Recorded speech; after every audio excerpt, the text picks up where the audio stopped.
Good morning. Good morning. Welcome to this beautiful Love Ambassador meetup. I'm so happy to have you here joining, watching this recording, watching this archive, joining this live on Facebook and YouTube. I'm John Halcyon. This is a daily practice of connection and gratitude. A reminder that we are fully qualified, deputized as Love Ambassadors, and as we go through the day, just trying to find the little ways that we can nudge ourselves towards connection, openness, forgiveness, patience, towards others and ourselves. Your Love Ambassador assignment today could be nothing more than self-care and showing yourself some patience, showing yourself some forgiveness, some love, some acceptance. And perhaps you are filled to the brim with spirit. And so you can take that love ambassadorship into the world and say good morning to your neighbors. Can I help you with that? Be that obnoxious neighbor that is singing as he walks around the block. Speaking of which, I like to start with a song that I make up. And this song starts with some words that don't really know where they're going. It's starting to get a little cooler here, but it's certainly not snowing. Because when it snows in San Diego, it's time to get real scared. And if there was something on my head, you bet it would be haired. It's Love Morning, and we're here to share. It's Love Morning. I'm in my underwear on Love Morning, and I'm happy that you're here. Good morning. Welcome to Love Morning. Boy, I did not have intentions of showing off my underwear, but what you gonna do? The song demanded it. I am merely a vessel for the muse to speak through. Good morning, Gerbot. Gerbot is grateful for the opportunity to spend time with friends yesterday. The ones you picked up from the airport. How awesome. Good morning, Michael. Good morning. Oh, and thank you for the accompaniment and duetness. Doobie doobie doo, Gerbot. Good morning, Razorblade. Yes, welcome. This is the Pacific Ocean. I am grateful that I got a chance to jump in the Pacific this morning. I got a little cold plunge. Went for a walk on the beach with Lisa. What a treat. What a blessing. Actually, I shared gratitude as we were walking. I'm grateful for this, and I'm grateful for this, and I'm grateful for this. And then I shucked my clothes off and jumped in the water. Razorblade, you caught that, huh? I got a pair of these really inexpensive leopard print underwear, and they're comfy, so I bought a few more pairs. It's so funny. I have got like, according to my day or the activities, there's certain activities that I like to have like sexy underwear on the off chance that, anybody would see it. A date night, maybe certain parties. So I've got a collection of underwear that I think is like dress underwear. But those dress underwear is also the underwear that I wear at Burning Man as like an outfit, And so over time, my favorite dress underwears sometimes get pretty worn out. In fact, my favorite pairs from old Burning Man, like my Burning Man manties that I would wear with boots, their elastic is all worn out, and it's sad. Remember when you were a kid and you had to get new clothes because you outgrew them? And as a grown-up, they get old and you wear them out and they get stained and the elastic runs out. I don't remember that ever being the case when I was a kid. What are you grateful for? Dimitri! Good morning, Dimitri. I was just thinking about you. Grateful for you and grateful for the support I feel from you, even if I don't talk to you. It is a deep, nourishing love that I feel from you and towards you. I hope you have a beautiful day.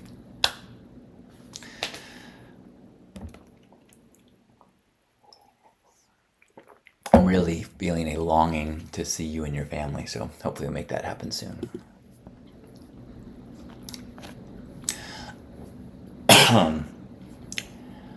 Anybody have any gratitude that they would like to share today? I am grateful that I've been pretty good about my commitment to be writing daily. I found,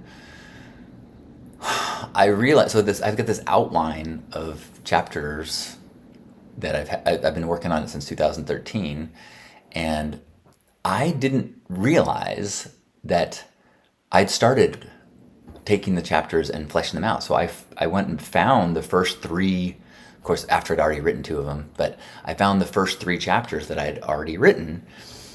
And it was a little unsettling, not unsettling, but like, what do I do with this? Because the first chapter, the tone of it is different. It's way more conversational, like talking to the reader. And I like it. So I gotta think, can I keep that up?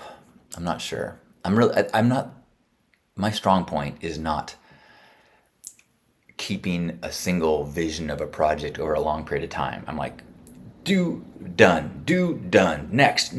And so the idea of keeping the same voice or the same tone for 300 pages seems like an impossibility, but I'm gonna keep trying. No one else has any more gratitude? I can fill some in. I'm so grateful. This time of year, not this time of year, this time in the world, I find that idea of like, I love my problems. And anytime I fall into a frustration, just realizing that the things that so many people are dealing with right now are so much more difficult. So I've been donating to a few charities that I know of, and whether it's Nepal or in North Carolina, there's devastating flooding in both those places right now. And so, try to donate a little bit. I'm kind of still just kind of trying to figure out what the best way to be supportive is, and being just overwhelmed with gratitude for the opportunities that I have to live safely and warm and secure. There's some pretty loud and annoying construction happening at my home, but I'm so blessed that I have this place that I can come to. So I'm just feeling very grateful. Gerbot is grateful for the new ChatGPT model that I've been working with to develop a few different coding projects. It's helping me swing way above my batting average. It's amazeballs. Ooh, cool. I just finally paid for ChatGPT. I realized that I was paying for like Microsoft Bing, and so that I could use the DALL-E art program. But for the same price, I could be paying for the upgraded ChatGPT, which gives you access to the DALL-E art. So I'm like, well, I'll do DALL-E, I'll do ChatGPT, and maybe use that for more things. I did do who is John Halcyon, and got a really interesting, cool response. Good morning, Juan. Good morning. Hello, Jessica. Good morning. Jessica says, I am grateful for the helpers assisting with the flooded Asheville, North Carolina. I live right next door. People all around me have no power or water. Yeah, that is disaster is really when you see the potential of humans. How many people will jump into action to try to help. It's beautiful. So yeah, thank you for the helpers. I there's this kind of difficult question of like how best to jump in to help. And I used to feel like, okay, like I'm gonna rent a car and drive to North Carolina and pack a van. I mean, not maybe that. Not exactly that, but that idea of like I'll do something. And I had a few examples of times when I was kind of schooled and said, good intention, but a better use of your energy would be support the groups, the organizations, the systems that are more integrated and know what's going on and know what the needs are. And so if you can support them, see what their needs are, that is a more effective use of energy and money. So, and I feel like right now, if you are not there, it's still a little uncertain how best to help. If you like, some people like have friends, you can send them money to try to, but I have not been, other than, personal people that are saying, I need this or I'm doing this.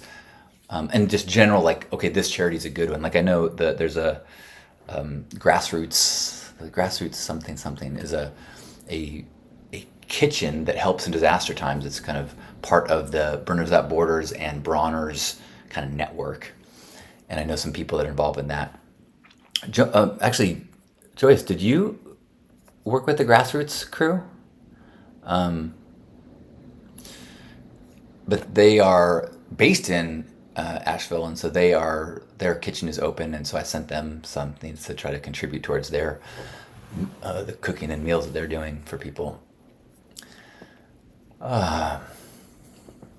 Joya says, I am so grateful for all the ways I'm connected to and for the proof that comes when you ask, you shall receive.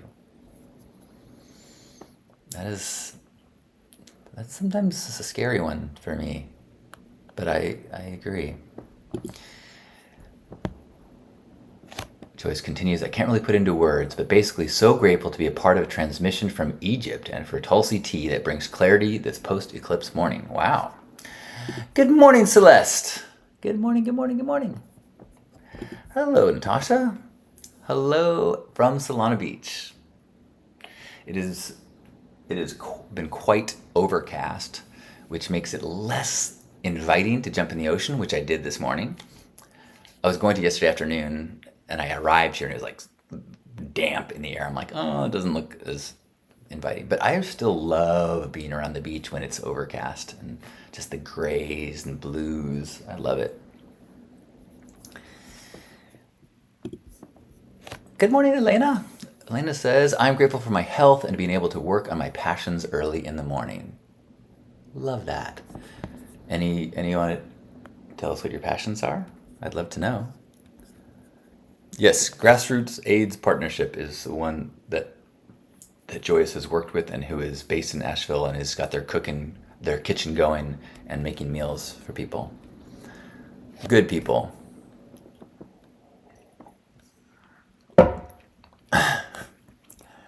Penny says, I need a bigger mic. It's actually a very small mic. I just have a tiny, tiny head. I am very small.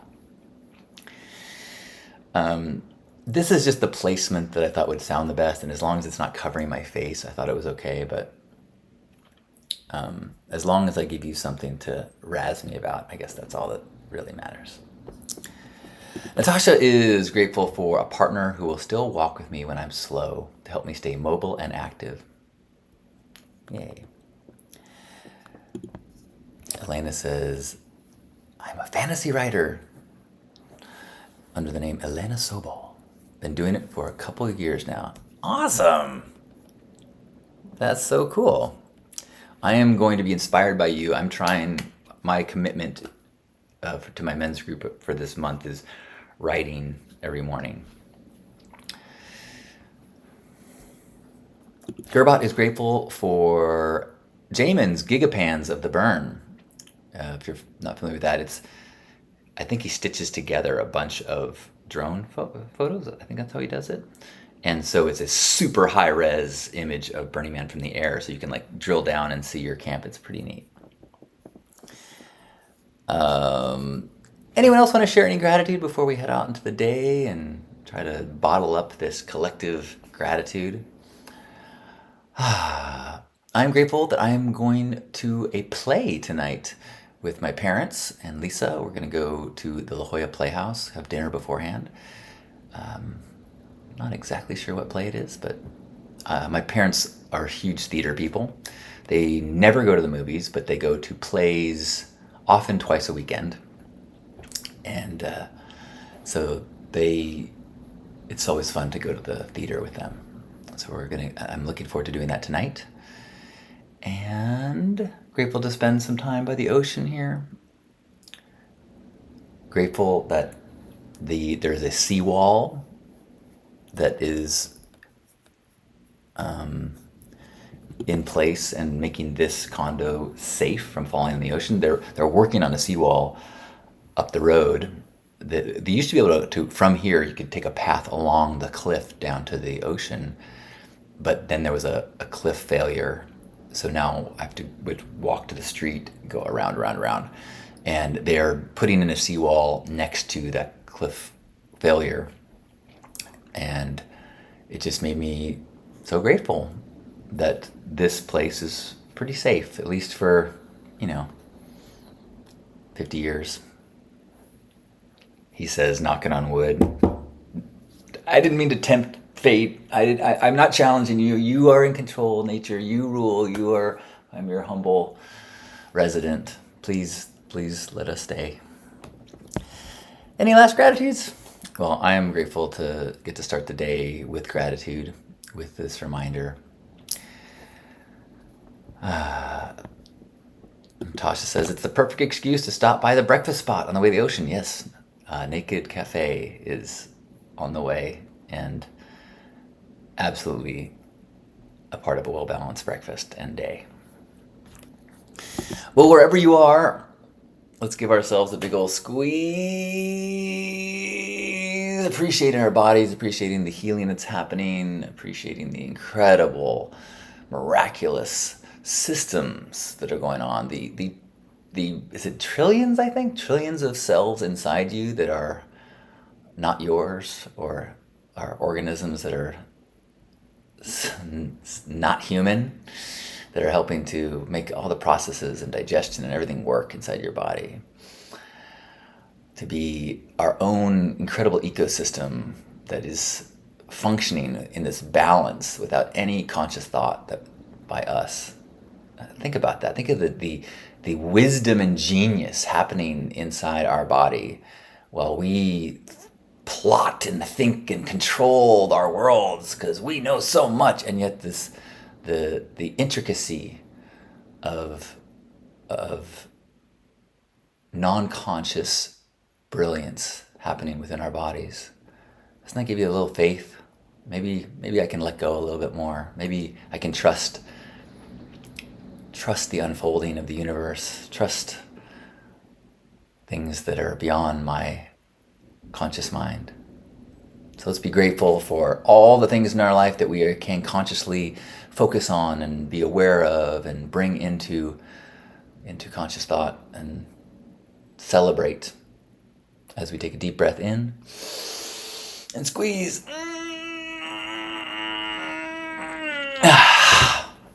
On behalf of Grandpa Caleb and all of us Love Ambassadors, thanks for being here today for this Love Ambassador meetup, part of Hug Nation. I love you. Elena says, thank you for this spot of positivity. Have a blessed day. You too. And Krista, good morning. I'll say one more thing, just as I was thinking about the gratitude practice. So the first chapter of the book I'm writing is about learning to mistrust your brain. And that, we think that our minds are crisp and we think that we are open-minded, but our memories are very non-trustable. And we have all sorts of these cognitive bias and like ways that our mind has shortcuts that we don't know it. We're not aware of it unless we become aware of it.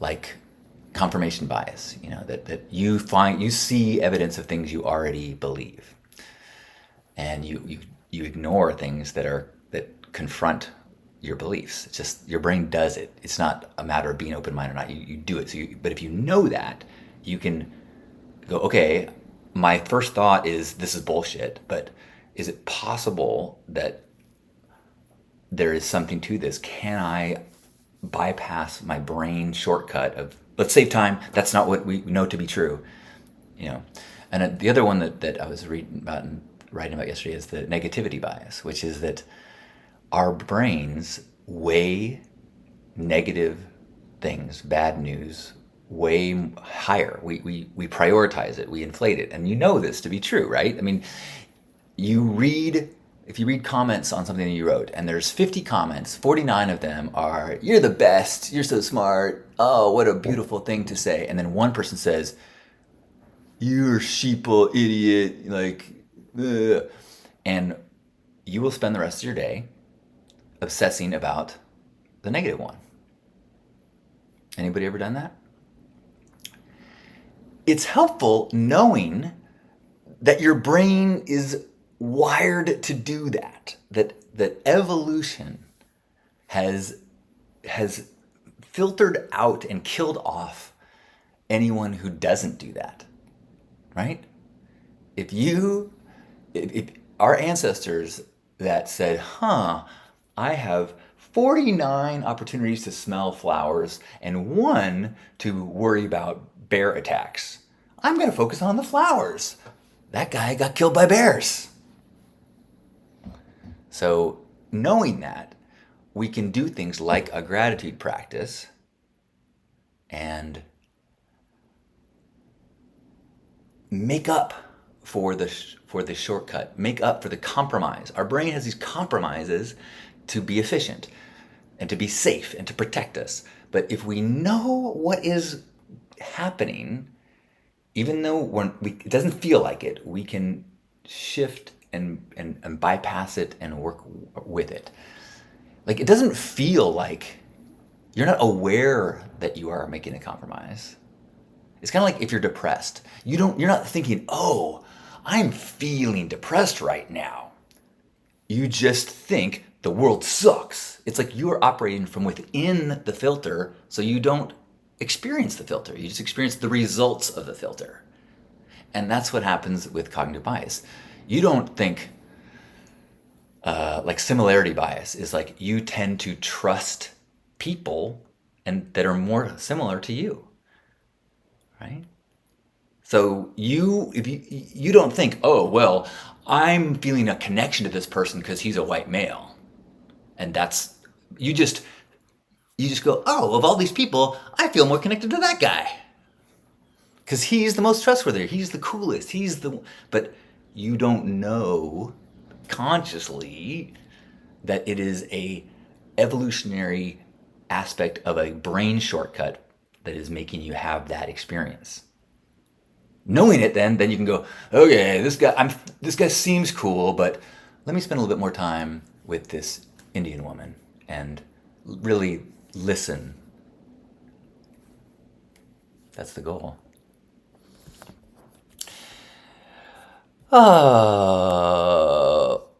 Okay, I kept going.